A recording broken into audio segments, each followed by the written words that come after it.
Hi hello ನಮಸ್ತೆ. Veeresh Tumakuru YouTube ಚಾನಲ್ಗೆ ಸ್ವಾಗತ. ಇವತ್ತು ನಾನು ನಿಮಗೆ ತಿಳಿಸ್ಕೊಡುವ ರೆಸಿಪಿ ಬಂದ್ಬಿಟ್ಟು ಹೋಟೆಲಿನ ಮಸಾಲೆ ವಡೆ. ಇಲ್ಲಿ ನಾವು ತಗೊಳ್ತಿರೋದು ಮಸಾಲೆ ವಡೆ ಕಡಲೆಬೇಳೆಗೆ 2 kg ಕಡಲೆಬೇಳೆನ 4 ಅವರು ನೆನೆ ಹಾಕಬೇಕು. ನೋಡಿ ನೆನೆ ಹಾಕಿರೋದು ತೋರಿಸ್ತಾ ಇದ್ದೀವಿ. ನೆನೆ ಹಾಕಿದಾದ್ಮೇಲೆ ಅದನ್ನೊಂದು ಫಿಲ್ಟ್ರಿಗೆ ಬಸಿ ಹಾಕ್ಬಿಟ್ಟು ಶುಂಠಿ ಸ್ವಲ್ಪ, ಒಂದು 5 ಗ್ರಾಮ್ ಶುಂಠಿ, ಒಂದು 5 ಗ್ರಾಮ್ ಬೆಳ್ಳುಳ್ಳಿ ಗ್ರೈಂಡ್ರಿಗೆ ಹಾಕ್ತಾಯಿದ್ದೀವಿ. ಅದು ನೈಸ್ ಆದಮೇಲೆ ಬಸ್ಸಿ ಇಟ್ಟಿರ್ತೀವಲ್ಲ ಫಿಲ್ಟ್ರಲ್ಲಿ, ನೋಡಿ ಈಗ ಶುಂಠಿ ಮತ್ತು ಬೆಳ್ಳುಳ್ಳಿ ಎರಡೂ ನೈಸ್ ಆಗಿದೆ. ಇವಾಗ ಅದಕ್ಕೆ ನಾವೇನು ಹಾಕ್ತಾಯಿದ್ದೀವಿ, ನೆನೆಸಿಟ್ಕೊಂಡಿರೋಂತಹ ಕಡಲೆಬೇಳೆ 4 ಅವರ್ ನೆನೆಸಿಟ್ಕೊಂಡು ಬಸ್ತಿರೋಂತಹ ಕಡಲೆಬೇಳೆನ ಶುಂಠಿ ಬೆಳ್ಳುಳ್ಳಿ ನೈಸ್ ಆದಮೇಲೆ ಗ್ರೈಂಡ್ರಿಗೆ ಹಾಕ್ತಾಯಿದ್ದೀವಿ. ಅದು ಚೆನ್ನಾಗಿ ನೈಸ್ ಆಗಬೇಕು. ಇಲ್ಲ ಅಂದರೆ ನಾವು ಮಿಕ್ಸ್ ಮಾಡಲಿಲ್ಲ ಅಂದರೆ ಒಂದೊಂದು ಕಾಳು ನೈಸ್ ಆಗುತ್ತೆ, ಒಂದೊಂದು ಕಾಳು ನೈಸ್ ಆಗೋಲ್ಲ. ನೋಡಿ ಆಗಲೇ ನೈಸ್ ಆಗ್ತಾಯಿದೆ. ಜಾಸ್ತಿ ಹೊತ್ತು ತೊಗೊಳಲ್ಲ ಅದು ನೈಸ್ ಆಗ, ಯಾಕಂದರೆ ಆಲ್ರೆಡಿ ನಾವು ಈಗ ನೆನೆ ಹಾಕಿದ್ದೀವಲ್ವ, ಬೇಗ ನೈಸ್ ಆಗಿಬಿಡುತ್ತೆ. ನೋಡಿ ನೈಸ್ ಆಗ್ತಾಯಿದೆ. ಆಮೇಲೆ ಅದಕ್ಕೆ ನಾವೇನು ಮಾಡ್ತೀವಿ, 1 ಕಟ್ಟು ಸಬ್ಬಕ್ಕಿ ಸೊಪ್ಪು, 1 ಕಟ್ಟು ಕೊತ್ತಂಬರಿ ಸೊಪ್ಪು ಹಾಕ್ತಾಯಿದ್ದೀವಿ. ಆಮೇಲೆ ನೈಸ್ ಈರುಳ್ಳಿ ಹೆಚ್ಚಿದ್ದಾನೆ ನಮ್ಮ ಹುಡುಗ. ಈಗ ನೋಡಿ ಆಗ್ಬಿಟ್ಟಿದೆ, ನೈಸ್ ಆಗಿದೆ. ನೋಡಿ ಯಾವ ಹದದಲ್ಲಿರಬೇಕು ಅಂತ ನಿಮಗೆ ತೋರಿಸ್ತಾ ಇದ್ದೀನಿ. ನೈಸ್ ಆಗಿದೆ. ಈಗ ಅದನ್ನು ತೆಗೆದಿಟ್ಕೊಳ್ಳೋಣ. ನೋಡಿ ತೆಗೆದಿಟ್ಕೊಂಡಿದ್ದೀವಿ. ರುಬ್ಬಿದ ಶುಂಠಿ ಬೆಳ್ಳುಳ್ಳಿ ಹಾಕಿ ರುಬ್ಬಿದಂತಹ ಕಡಲೆಬೇಳೆ. ಈಗ ನೋಡಿ ನೈಸ್ ಹೆಚ್ಚಿರೋ ಈರುಳ್ಳಿ, ಕರಿಬೇವು, ಹಸಿಮೆಣ್ಸಿನ್ಕಾಯಿ. ಮೆಣಸಿನ್ಕಾಯಿ ಖಾರ ಜಾಸ್ತಿ ಇರಬೇಕು ಮಸಾಲೆ ವಡೆ ಅಂದರೆ, ಮೆಣಸಿನ್ಕಾಯಿ ಜಾಸ್ತಿ ಹಾಕ್ಬೇಕಿಲ್ಲ, ಸ್ವಲ್ಪ ಹಾಕೋದು. ಆಮೇಲೆ 1 ಕಟ್ಟು ಕೊತ್ತಂಬರಿ ಸೊಪ್ಪು, 1 ಕಟ್ಟು ಸಬ್ಬಕ್ಕಿ ಸೊಪ್ಪು ಹೆಚ್ಚಿ ಮಿಕ್ಸ್ ಮಾಡಿರೋಂಥದ್ದು. ಈಗ ನೀರಲ್ಲಿ ತೊಳ್ಕೊಳ್ಳೋಣ. ಇಲ್ಲಿ ನಾವು ತೋರಿಸ್ತಾ ರೆಸಿಪಿ ಎಲ್ಲ ಆಲ್ಮೋಸ್ಟ್ ಎಲ್ಲ ಹೋಟ್ಲಲ್ಲಿ ಮಾಡಿರೋದೆ. ನಾನೇ ಮಾಡ್ತಾ ಇರೋ ರೆಸಿಪಿನ ನಾನು ತೋರಿಸ್ತಾ ಇರೋದು. ಈಗ ನೀವು ಮನೇಲಿ ಟ್ರೈ ಮಾಡಲಿ. ಹೇಗಿದೆ, ಚೆನ್ನಾಗಿದೆಯೋ ಚೆನ್ನಾಗಿಲ್ವೋ ಕಮೆಂಟ್ ಮಾಡಲಿ.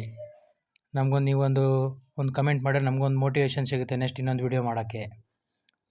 ನೋಡಿ ಈಗ ಮಸಾಲೆ ವಡೆಗೆ ಮಿಕ್ಸ್ ಮಾಡ್ಕೊಳಕ್ಕೆ ರೆಡಿ ಮಾಡ್ಕೊತಾ ಇದ್ದೀನಿ. ಶುಂಠಿ ಬೆಳ್ಳುಳ್ಳಿ ಹಾಕಿ ರುಬ್ಬಿದಂಥ ಕಡಲೆಬೇಳೆ, ಆಮೇಲೆ ಸಬ್ಬಕ್ಕಿ ಸೊಪ್ಪು, ಕೊತ್ತಂಬರಿ ಸೊಪ್ಪು, ಹೆಚ್ಚಿಟ್ಕೊಂಡಿರೋಂತಹ ಈರುಳ್ಳಿ, ಹಸಿಮೆಣ್ಸಿನ್ಕಾಯಿ, ಕರಿಬೇವು. ಈರುಳ್ಳಿ ನೀವು ಎಷ್ಟು ಜಾಸ್ತಿ ಹಾಕ್ತೀರಾ ಅಷ್ಟು ಚೆನ್ನಾಗಿರುತ್ತೆ ಟೇಸ್ಟು ಮಸಾಲೆ ವಡೆ ತಿನ್ನೋಕ್ಕೆ. ರುಚಿಗೆ ತಕ್ಕಷ್ಟು ಉಪ್ಪು. ಇದೆಲ್ಲ ಹಾಕಿದಾದ್ಮೇಲೆ ಇದನ್ನು ಚೆನ್ನಾಗಿ ಮಿಕ್ಸ್ ಮಾಡ್ಕೋಬೇಕು. ಚೆನ್ನಾಗಿ ಮಿಕ್ಸ್ ಮಾಡಬೇಕು.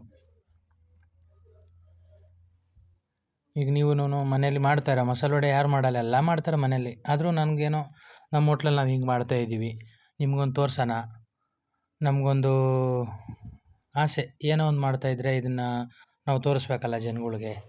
ನಮ್ಗೆ ಜನ ಸಪೋರ್ಟ್ ಮಾಡ್ತಾರೆ. ಸಪೋರ್ಟ್ ಮಾಡಿದ್ರೆ ನಾವು ಇನ್ನೂ ಒಂದು ವಿಡಿಯೋನೋ 2 ವಿಡಿಯೋನೋ ಎಕ್ಸ್ಟ್ರಾ ಮಾಡಿ ಹಾಕ್ಬೋದು. ನಮಗೊಂದು ಮೋಟಿವೇಶನ್ ಸಿಗುತ್ತೆ. ನೋಡಿ ಈ ಥರ ಕ್ಲೀನಾಗಿ ಮಿಕ್ಸ್ ಮಾಡ್ಕೋಬೇಕು ಅದನ್ನು. ನೋಡಿ ಹೇಗೆ ಮಿಕ್ಸ್ ಮಾಡ್ತಾಯಿದ್ದೀನಿ ನಾನು. ಕ್ಲೀನಾಗಿ ಈ ಥರ ಮಿಕ್ಸ್ ಮಾಡಿಕೊಂಡು, ಸ್ವಲ್ಪ ಅಕಸ್ಮಾತ್ ನಾವು ನೀರೇನು ಹಾಕಿ ರುಬ್ಬಿರಲ್ಲ. ಈಗ ಸೊಪ್ಪು ಹಾಕಿದಾಗ ಏನಾರು ನೀರಾಗಿದ್ದರೆ ಒಂಚೂರು ಬೇಕಾದ್ರೆ ಅಕ್ಕಿ ಹಿಟ್ಟು ಕೊಟ್ಕೋಬೋದು. ನೋಡಿ ಉಂಡೆ ಬರುತ್ತಾ. ನೋಡಿ ಈ ಕಡಲೆಬೇಳೆ ವಡೆ ನಾವು 10 ರೂಪಾಯಿಗೊಂದು ಮಾರ್ತೀವಿ. ಕೆಲವರು ಚಿಕ್ಕದು ಮಾಡಿದ್ರೆ 5 ರೂಪಾಯಿಗೊಂದು ಮಾರ್ತಾರೆ. ಅದು ಅವ್ರವ್ರ ಹೋಟ್ಲಲ್ಲಿ ಬಿಟ್ಟಿರೋದು. ನೋಡಿ ಎಣ್ಣೆ ಕಾದಿದೆ. ಎಣ್ಣೆ ಒಳಗೆ ನಾನು ಮಸಾಲೆ ವಡೆಯನ್ನು ಬಿಡ್ತಾಯಿದ್ದೀನಿ.